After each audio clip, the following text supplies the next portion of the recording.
இவ்வாண்டு தைப்பூச திருவிழாவின் போது எவ்வித அசம்பாவிதங்களும் ஏற்படாமல் இருப்பதை உறுதி செய்ய ஆலய நிர்வாகம் மற்றும் அமலாக்க தரப்பின் அறிவுறுத்தல்களை பின்பற்றுமாறு பக்தர்களுக்கு வலியுறுத்தப்பட்டுள்ளது. அதிகமான பக்தர்கள் தங்களின் நேர்த்திக் கடன்களை நிறைவேற்றுவார்கள் என்று எதிர்பார்க்கப்படுவதால் மைகா துணைத் தலைவர் டத்தோஸ்ரீ எம் சரவணன் அவ்வாறு அறிவுறுத்தினார். இந்த ஆண்டு மகாமாரியம்மன் கோயில் தேவஸ்தானம் பல்வேறு விதமான பாதுகாப்பு நடவடிக்கைகளையும் மேம்பாட்டு திட்டங்களையும் பத்துமலை திருத்தலத்தில் மேற்கொண்டிருக்கின்றார்கள்.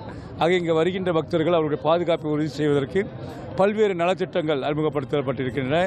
அனைவரும் அதை பின்பற்றினால் இது மிகச்சிறந்த தைப்பூசமாக பத்துமலை பக்திமலையாக தொடரும். அதே வேளையில் பத்துமலையில் நேர்த்தி கடன்களை நிறைவேற்ற வரும் பக்தர்களின் சுமையை குறைக்கும் விதமாக மேற்கொள்ளப்படும் அன்னதானம் வழங்கும் திட்டம் தொடரும் என்று தாம் நம்புவதாக டத்தோஸ்ரீ சரவணன் தெரிவித்தார். தைப்பூச பெருவிழாவுக்கு இன்னும் ஏறக்குறைய 10 நாட்கள் இருந்தாலும் முன்கூட்டியே அதிகமான மக்கள் பத்துமலை திரள ஆரம்பித்திருக்கின்றார்கள். அதே நேரத்தில் இது போன்ற இலவச உணவு என்பது அவர்களுடைய பக்தி மார்க்கத்தோடு வருகின்றவருடைய பணச்சுமையை குறைப்பதற்கும் அவர்களுக்கு தொண்டு வழங்குவதற்குமான ஒரு அற்புதமான தொண்டு இது. இதை இவர்கள் தொடர்ந்து செய்ய வேண்டும் என்று கேட்டுக்கொள்கின்றேன். இன்று ஞாயிற்றுக்கிழமை பத்துமலை திருத்தலத்தில் நடைபெற்ற அன்னதான நிகழ்ச்சியில் கலந்து கொண்ட பின்னர் செய்தியாளர்களிடம் அவர் அவ்வாறு தெரிவித்தார். இதனிடையே இதற்கு முன்னர் நேர்த்தி கடனை நிறைவேற்றிவிட்டு உணவு மற்றும் பானத்தை பெற கூட்ட நெரிசலில் காத்திருந்த அனுபவமே அன்னதானம் வழங்க தம்மை ஊக்குவித்ததாக கடந்த 10 ஆண்டுகளாக பத்துமலை திருத்தலத்தில் பக்தர்களுக்கு அன்னதானம் வழங்கி வரும் ஜீவா ராமகிருஷ்ணன் என்பவர் தெரிவித்தார். இது ஒரு அன்னதானம் ஒரு 2000 பேருக்கு வருஷம் ஒரு 10 வருஷத்துக்கு இது மாதிரி கொடுக்குறேன். எல்லா காவடி எடுக்கிறவங்களுக்கு நார்மலாக சைவமாக சாப்பிட்றவங்களுக்கு இது மாதிரி ப்ராப்பராக நாங்கள் ஒரு ஃபேமிலியாக பண்ணிக்கிட்டு இருக்கோம். 10 வருஷம் முன்னுக்கு இங்கே வரப்போது தண்ணி கிடைக்கிறதுக்கே கொஞ்சம் கஷ்டமாக இருக்கும்.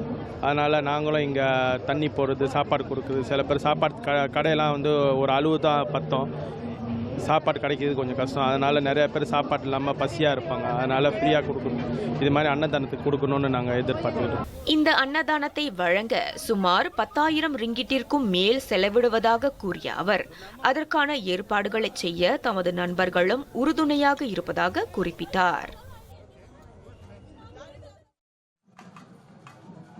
மற்றொரு நிலவரத்தில் தைப்பூசத்திற்கு இன்னும் 1 வாரத்திற்கும் மேல் எஞ்சியிருக்கும் நிலையில் பத்துமலை திருத்தலத்தில் பக்தர்களின் கூட்டம் இன்று அதிகமாக காணப்பட்டது. கூட்ட நெரிசல், விடுப்பு கிடைக்காதது, வீட்டில் இருக்கும் முதியவர்கள் மற்றும் குழந்தைகளின் வசதி ஆகியவற்றை முன்னிறுத்தி வார இறுதி விடுமுறையை பயன்படுத்தி தைப்பூசத்திற்கான நேர்த்தி கடன்களை முன்கூட்டியே பக்தர்கள் செலுத்த தொடங்கிவிட்டது பர்னாமா மேற்கொண்ட கண்ணோட்டத்தில் தெரிய வந்தது. நிறைய க்ரௌடாக இருக்கும். ஸோ வயசானவங்க, சின்ன சின்ன பிள்ளைங்களை வச்சு நம்ம அவ்வளோ சீக்கிரமாக ஏற முடியாது. ஸோ நம்ம ஏறிடலாம், ஆனால் வயசானவங்களாம் ஏற முடியாது.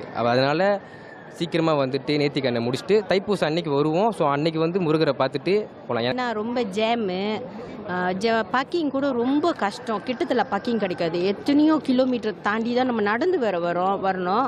இன்னொன்னா நெரிச்சல், படிக்கட்டில் சட்டுன்னு ஏற முடியாது. ஸோ அதனால் நம்ம முன்கூட்டியே செஞ்சுட்டு தைப்பூசம் அன்னைக்கு நாங்கள் வெயிட் பண்ணி காவடியெல்லாம் நல்லா கொஞ்சம் சந்தோஷமாக கீழே பார்த்துட்டு நம்ம ஏர்லியாக வந்துடுவோம். வீட்டுக்கு போகிறதுக்கு எப்படியும் விடிஞ்சு தான் நாங்கள் 7 மணிக்கு வீட்டுக்கு போவோம். பக்தர்களை கடந்து சுற்றுப்பயணிகளின் வருகையும் பத்துமலை திருத்தலத்தில் அதிகமாக இருந்ததை காண முடிந்தது. We really like seeing all the different traditions and how happy and implicated people are, and it looks like I would love to see that, yeah.